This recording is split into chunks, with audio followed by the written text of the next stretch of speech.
if someone was in this space to start this type of platform, what are some of the things that you had to overcome to be successful in this region, and how did you overcome them?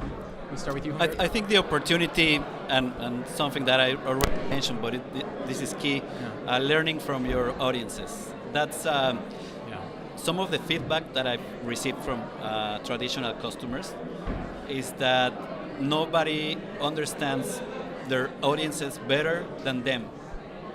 And that may have been true, still being true for those customers, that market that is evolving.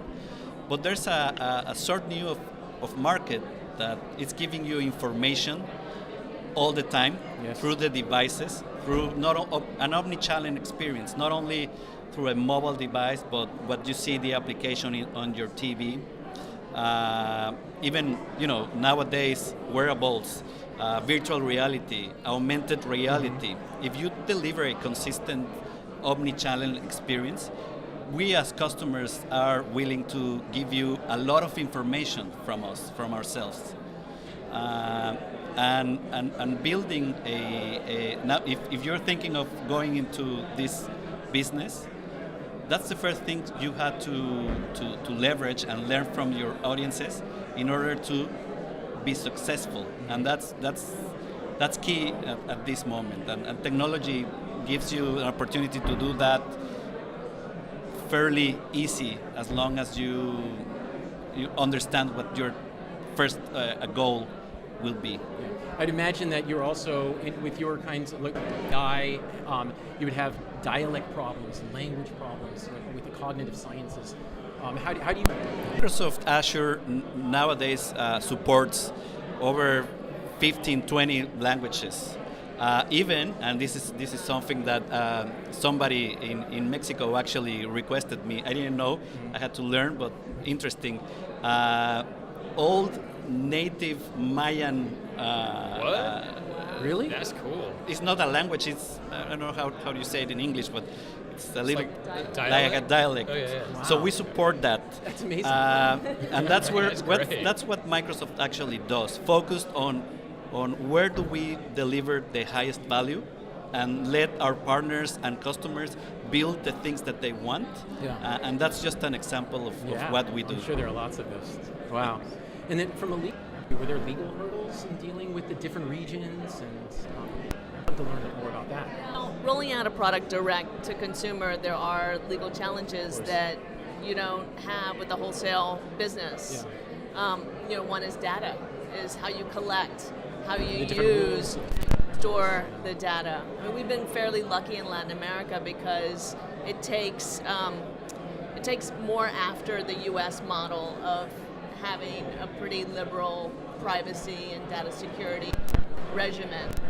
I think you see more and more, and in Brazil, recently seen them look to Europe for more stringent privacy rules.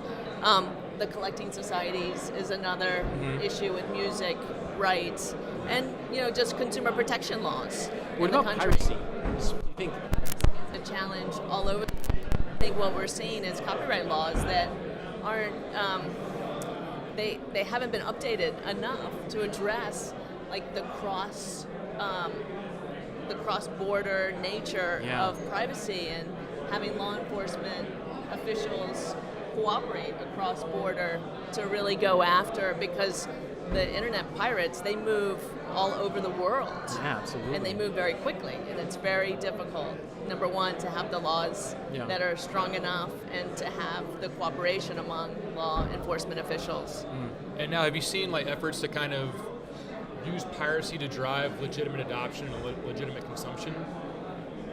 Is the idea of if I'm on YouTube, I see a pirated video, I can have a hyperlink to go buy that video legitimately off the Google Play service. Have you seen those kind of efforts, or is it more or less just enforcement and taking that content down? It's more enforcement efforts. Yeah. I mean, there are takedown, under the DMCA in the U.S., you have takedown processes, and across the globe you have, you have some rules around requirements to take down content by content owners, but it's a very manual process. Right. I mean, there's some technology involved, but it's difficult. And Humberto, have you guys used that kind of technology for like fingerprinting and takedown? Or? Yes, actually, there's a whole level of conversation around security, because we understand that this business runs that's the most valuable asset of all, content, and everybody's trying to hack that content. So we provide secure channels to distribute content with a kind of digital fingerprinting that lets you track down who actually access the content, for how long they access the content, check in, check out, timestamps, and so on.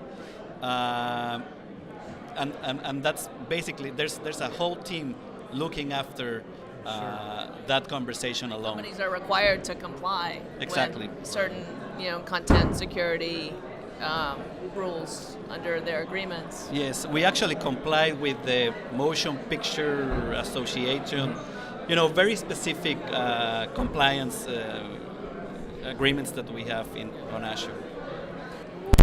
Hurdles for launching rights management platforms in the region? I think for us, we have a fairly scalable system that, is hosted in AWS, so users in the region, they're able to access our platform very quickly from any environment. So I think, for us, like the challenge has been, that we're still working on is localizing that experience for each of our markets. And I think, right now that seems to be the biggest challenge, just like localizing and making our, enterprise experience feel localized for each of our customers in the region.